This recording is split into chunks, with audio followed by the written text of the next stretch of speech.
تو میں نے کہا کہ یہ لفظ انہوں نے اپنی اردو ڈکشنری کی کمزوری کی وجہ سے یوز کیا، نعوذ باللہ، یہ فتویٰ نہیں لگتا۔ باقی پھر میں نے ان کو پھر ان کے گھر سے خبر دی کہ دیوبند اور اہل حدیث کے مشترکہ بزرگ نے ذلیل کا لفظ تمام انبیاء اور فرشتوں کے لیے استعمال کیا ہے، نیک بندوں کے لیے، تقویت الایمان میں اسماعیل دہلوی نے، اور پھر نے اعلیٰ حضرت کے کلام سے وہ ذلت کا لفظ دکھایا۔ ٹھیک ہے، تو آپ کیا سمجھتے ہیں؟ عمران خان تو بیٹھے ہوئے سیکیورٹی کے اندر، میں تو کسی سیکیورٹی میں نہیں بیٹھا ہوا، میں نے اپنی لائف کو ونریبل کر کے ان کا دفاع کیا۔ ٹھیک ہے،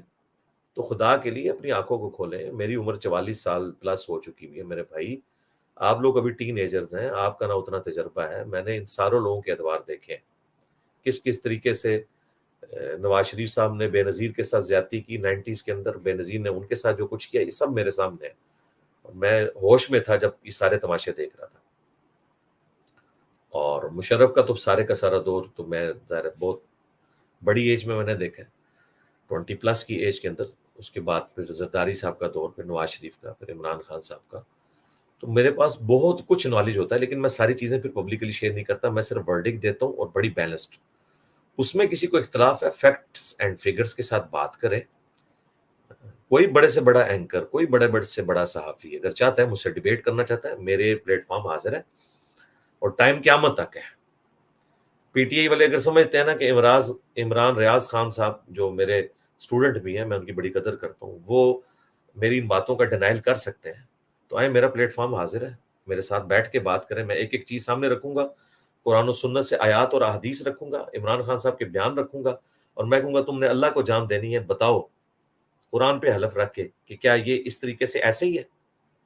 اور ٹائم قیامت تک ہے، کوئی بندہ بیٹھنے کے لیے تیار نہیں ہوگا۔ اور یہ صرف میں ان کے لیے نہیں کہہ رہا، میں نون لیگ کے لوگوں کے لیے بھی کہہ رہا ہوں کہ جو اور اسی طریقے سے فضل الرحمان صاحب کی جماعت کے لوگوں کے لیے، باقی لوگوں کے لیے بھی، ان کے بھی جو چہیتے لوگ ہیں نا، وہ اپنے چہیتوں کو لے کے میرے ساتھ بیٹھ جائیں، فیکٹس اینڈ فگر سے بات کروں گا، اور اس دن سے ڈریں کہ میں کبھی اینکر بن کے کسی ٹی وی چینل کے اوپر آ جاؤں۔ ٹھیک ہے،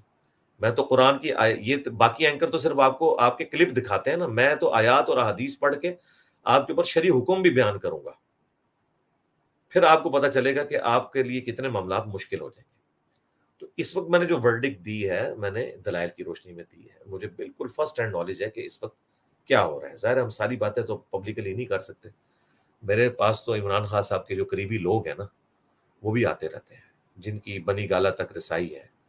انڈائریکٹلی میرے پاس ایجنسیز کے، فوج کے لوگ بھی میسیجز اپنے لے کے آتے ہیں، لیکن ان سب کو پتہ ہے کہ میں کسی کے لیے کسی کے ایجنڈے کے اوپر کام کر نہیں سکتا،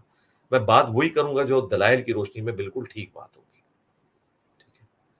ابھی دیکھیں ہماری جو خاتون اول ہیں آنٹی پنکی،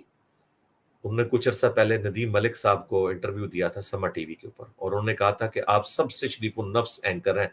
میڈیا کے اوپر، اس لیے میں آپ کو انٹرویو دے رہی ہوں، کیونکہ جن لوگوں نے میری ذات کے اوپر حملے کیے، ناجائز حملے کیے، کسی کی فیملی تک نہیں پہنچنا چاہیے،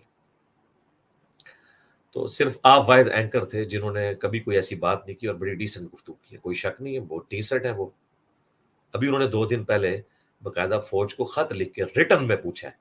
کہ جو عمران خان صاحب بیانیہ کھڑا کر رہے ہیں امریکہ کے حوالے سے کہ کوئی اس طرح کی بات ہے، تو انہوں نے کہا ہم نے ان سے کنفرم کیا ایسی کوئی بات نہیں ہے، وہ ایک مس کمیونیکیشن ہوئی ہے وزارت خارجہ اور ان کی درمیان کی، اور انہوں نے کہا کہ یہ ریٹن میں نے جواب لیا، اور ریٹن میں وہ شبلی صاحب بیٹھے ہوئے تھے، انہوں نے کہا جی آپ دکھائیں کس سے جواب لیا، انہوں نے کہا آپ کے پرائم منسٹر صاحب نے بتایا کہ کس سے لیے۔ ٹھیک ہے، اب آپ ان کو بھی کہہ دیں گے جی انہوں نے بھی لفافہ لے لیا۔ میرے بھائی اس وقت میں آپ کو بس دبے الفاظ میں بتا دیتا ہوں کہ 2 بڑوں کی لڑائی ہے، اور ان دونوں بڑوں کا تعلق اسٹیبلشمنٹ سے ہے، حکومت ایک بڑے کو سپورٹ کر رہی ہے اور اپوزیشن دوسرے بڑے کو سپورٹ کر رہی ہے، ان دونوں کے ایجنڈے یہ ہیں، یہ کوئی ووٹ کو عزت نہیں دے رہے، جو یہ ووٹ کو عزت دو والا حوالہ بیان کرتے ہیں، اور نہ کسی کے اندر کوئی اتنی حب الوطنی جاگی ہوئی ہے۔ ابھی ندیم افضل چاند صاحب کا بھی انٹرویو آیا ہے، بڑے احترام سے انہوں نے عمران خان صاحب کا نام لیا ہے، ان کا پورا انٹرویو رکھا ہوا ہے یوٹیوب کے اوپر، آپ دیکھیں، انہوں نے پوری ہسٹری بتائی ہے کہ کس طریقے سے جو ہے وہ عافیہ صدیقی کا ذکر کرنے سے پی ایم صاحب نے منع کیا کہ نہیں امریکہ سے حالات خراب ہو جائیں گے ہمارے، اور میں اس بات میں ان کے ساتھ ہوں کہ ایک عافیہ صدیقی کے پیچھے 22 کروڑ عوام کو سٹیک پہ نہیں لگایا جا سکتا، حکومتیں اسی طریقے سے ہی چلتی ہیں علم و حکمت کے ساتھ. لیکن یہ نہیں ہو سکتا کہ آپ ایک ٹکٹ میں دو مزے کریں، کہ وہاں تو اپنے ساتھیوں کو یہ بتائیں کہ عافیہ صدیقی کا نام نہیں لینا ورنہ امریکہ سے تعلقات خراب ہو جائیں گے، اور پبلک میں آ کے آپ اسی ٹکٹ کو دوسری طرف لے جائیں اور